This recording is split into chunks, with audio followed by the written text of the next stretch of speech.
An amazing thing that also in this show shows the incredible variety of the cars of summer. So we've gone from a Harley turquoise.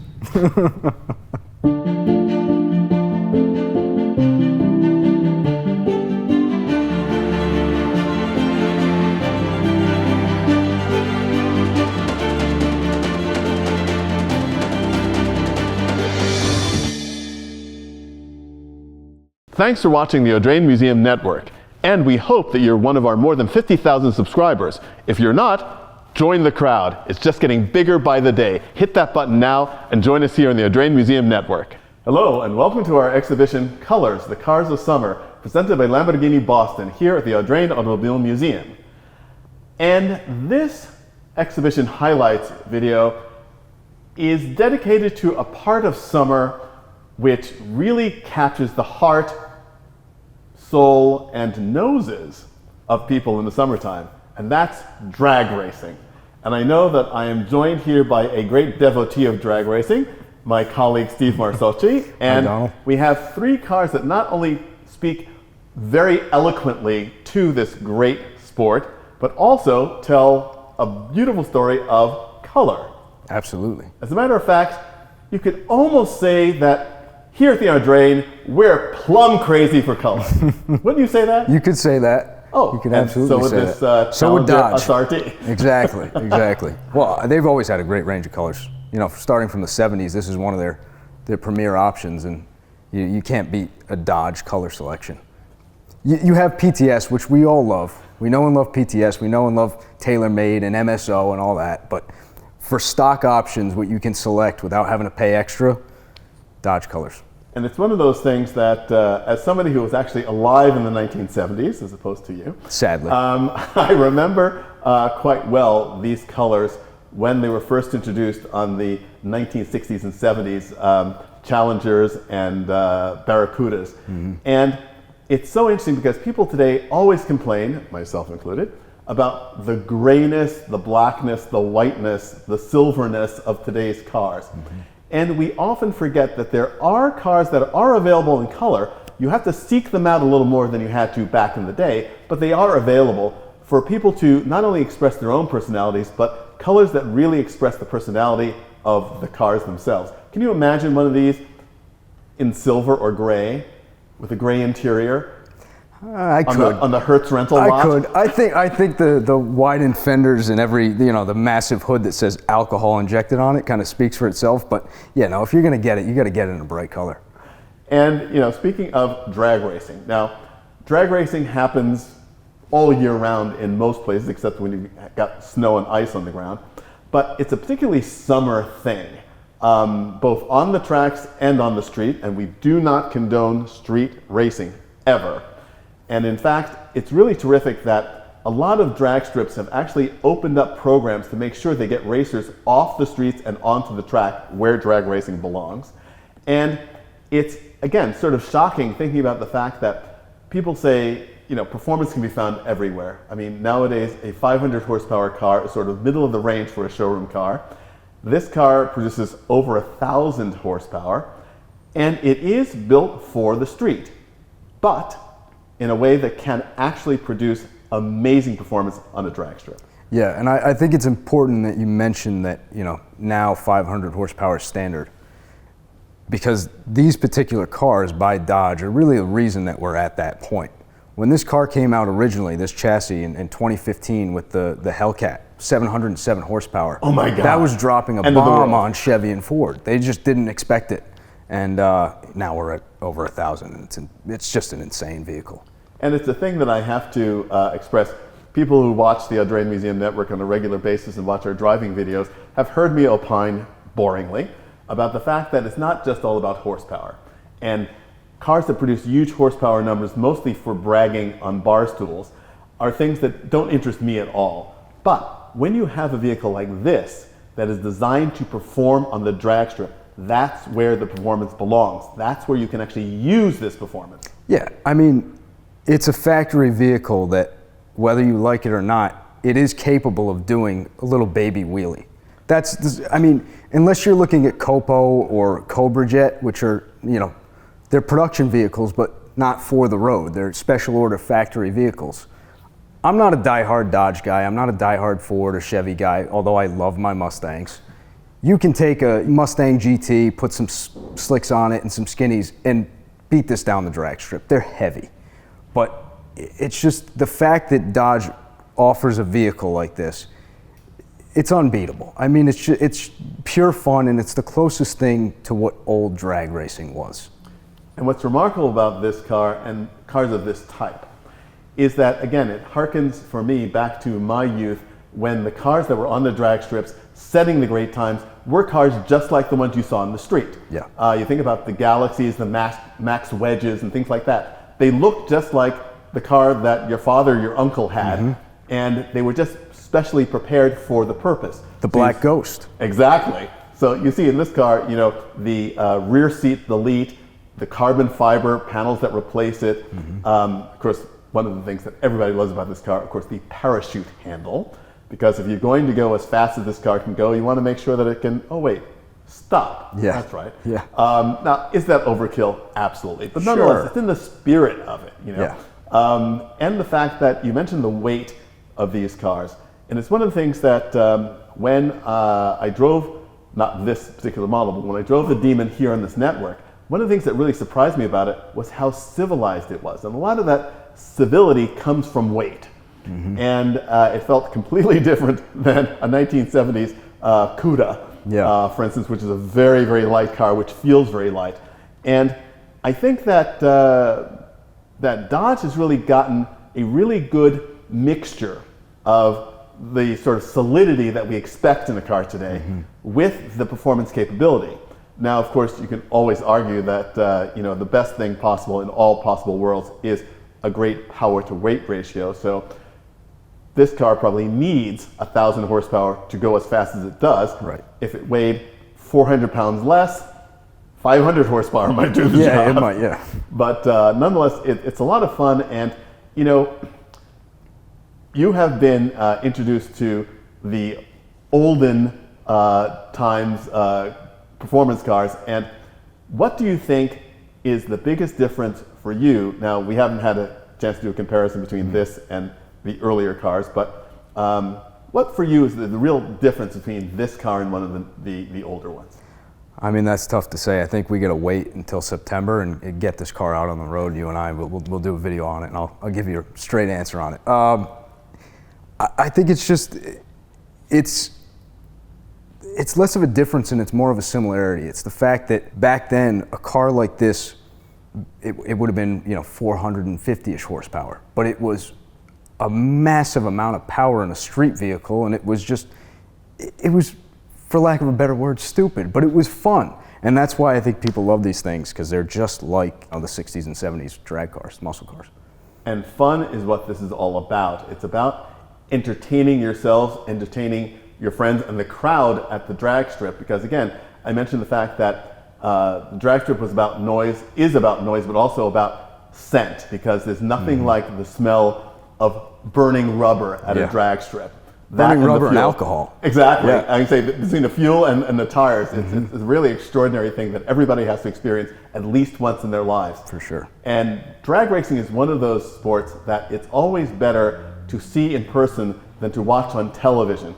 I always joke about the television coverage of drag races where the interviews last 6 times longer than the actual event. So that's pretty funny. Now, let's take a look at a different era, and something that also you connect with very well, that shows color and performance in a very different package at a very different time. I like it. Let's do it.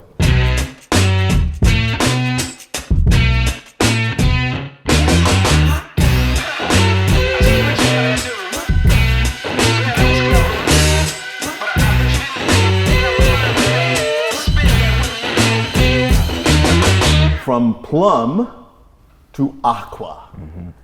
And this is a car, as we discussed in the exhibition preview video, that is so incredibly dynamic, because not only does it tell a great color story, but again, it's a color that thoroughly suits the character of the car. Right. It's loud, it's present, it's not outrageous, because this is a car that does its business without really trumpeting it, you know?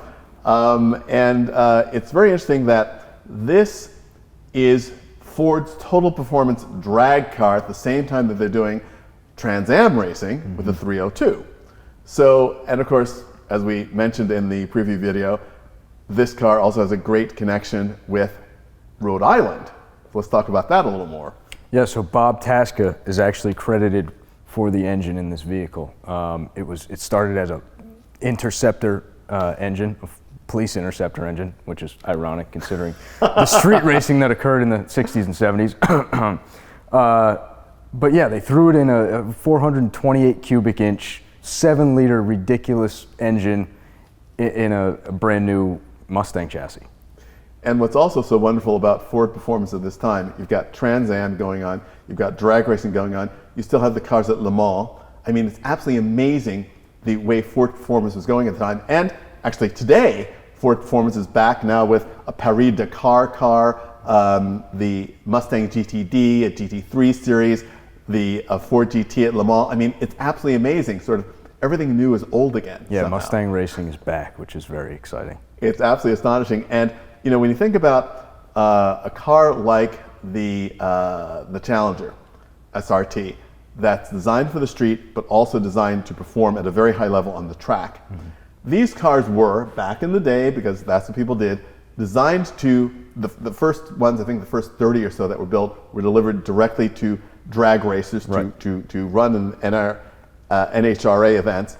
And obviously people got them with production models and would race them wherever they could. Right. And when you have a car that's set up for street racing, in effect, it still has to be a car that you can manage on the street. And that's something that I think that is really lost with a lot of track day, street day cars. That a car like this was the kind of car when I was growing up that people would actually drive to work every day and then race on the weekend. Yeah.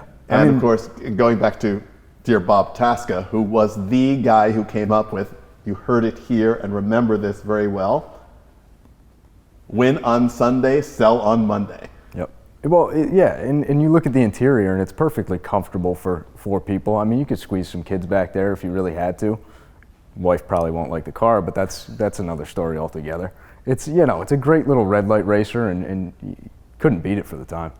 Another thing which I think is important to talk about, people who are not necessarily familiar with drag racing often wonder, why are these performance cars, especially these performance cars of the 1960s and 70s, like, wait, where's the manual gearbox? It's just a slush box thing. But for drag racing, you don't want a manual gearbox necessarily. Not necessarily. I mean, I like to bang gears, so I would probably want a manual, but sure, automatic works. What's fastest off the line? Yeah, no, you're right. It's automatic. But It's just so ironic because people have an idea of what performance is and what it should be. And I think that it's one of those things that it's always helpful to dig a little deeper and learn, you know, what is it that you actually want to do. Now, yes, for burnouts, you can probably get a much smokier burnout with a manual gearbox than you can with an automatic. But nonetheless, there are people who, maybe even people like you, who are very talented at getting that kind of great smoky burnout. I'm not. As a matter of fact, here on the network, I won't tell you which video it was, but I attempted a wonderful smoky burnout and left the line beautifully and elegantly as always, very quickly, mind you, but actually didn't get the tires to spin until after the car was already moving, which is sort of not the point. No, we'll teach you in the Demon. I think that's a perfect plan for the video. After you fit the parachute, yes. Okay, sounds good. It's always good. And again, you know, going back to our story of colors, the fact that when this Mustang was built, there was a plethora of colors available for Mustangs and for all cars like this. And Mustang, this design especially, the first generation, the original design, not quite so much, but this generation I think really suits itself to the brighter colors and the more sort of forward colors than the first cars did. Yeah, I think Ford was actually really excited about the new sports roof design and wanted to showcase it with something other than, you know, white, black, red, real shiny colors like this. And one of the other things, too, that people don't really think about when they think about a car of this age is, again, the fastback. It started the fastback and became the sports roof. Right. For aerodynamics, not just for the look. And in fact, was a slightly impractical thing because the rear window was always dirty. Yeah. You could never keep it clean. And of course, this is the time that no one would ever think about putting a rear windshield wiper on a sporty car. No. So you just had to live with the fact that after you cleaned the window before you left the house, by the time you got where you're going, you couldn't see anything out of it. But again, a different age, a different time, and it's one of those things that makes you remember what driving was all about, what was important then, and what was not so important then. Things that we lived with that we wouldn't tolerate today. Mm-hmm. And well, the last car we're going to look at in this segment shares something with both the cars that we've looked at so far. Something with this and something with that, and then it's completely different, completely. Yeah. Let's take another step back in time. All right.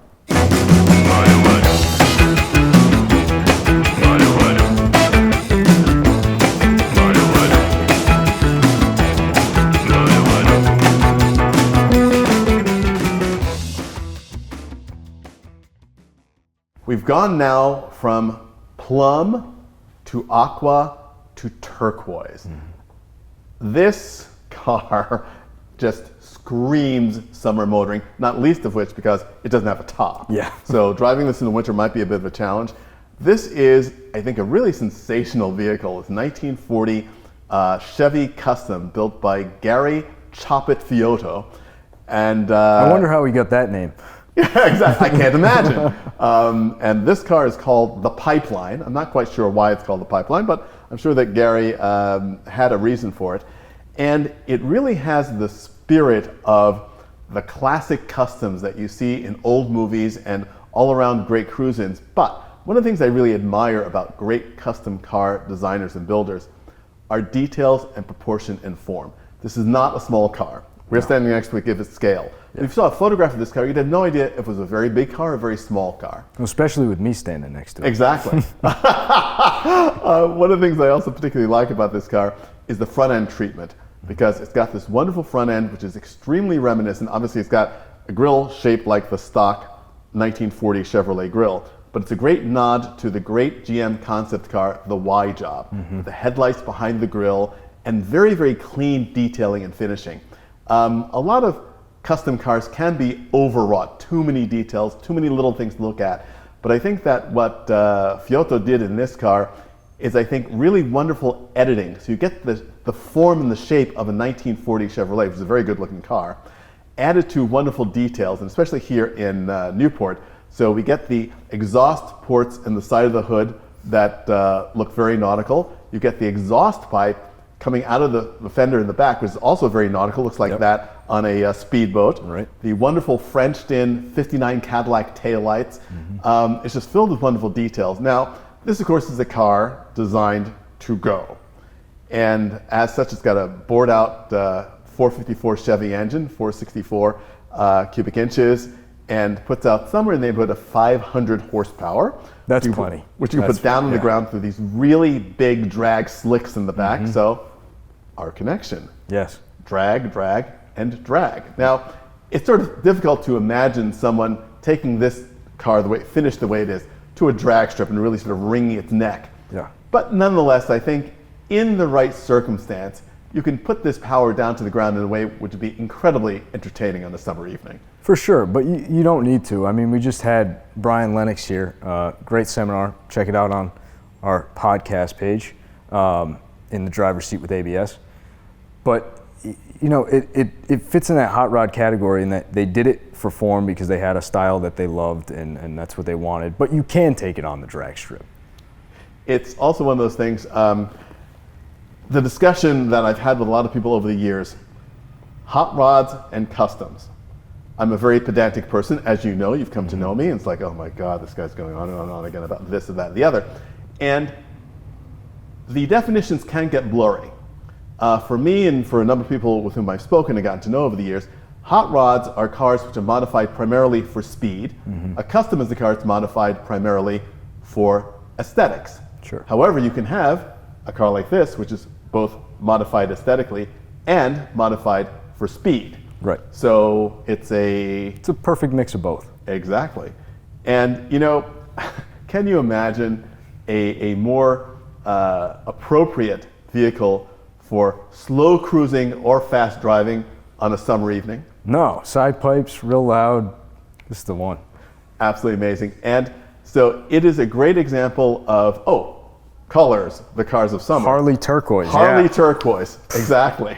And it's one thing to see this color on the tank and side compartments of a Harley cruiser, but to see it in a car this size, Oh yeah, it covering makes a a whole, statement. yeah, it's massive and it's all one bright color. Yeah, you're not going to miss this coming down the road. And it's the other thing I have to say about Fiotto's work is that also the finish of this car is exquisite. It looks like it's paint that you could like dive into on a hot summer's day. You just take a dive in and you're cooler already. Just Shout out to Joe, our detailer. Oh, Very absolutely. good at his job. Amazing Made that job. paint This shine. car just absolutely gleams. So today we've looked at 3 different expressions of summer color and drag racing. The 2023 Dodge Challenger SRT Demon 170, the 1969 Ford Mustang Mach 1 Cobra Jet, and this 1940 Chevrolet Custom Roadster. All of them really express this exhibition, Colors the Cars of Summer. And we hope to welcome you here in the gallery for this exhibition, which runs through September 8th, or follow us here on the Audrain Museum Network, or visit us on the Bloomberg Connect app. Thanks for joining us, and come back soon for our next exhibition highlights video.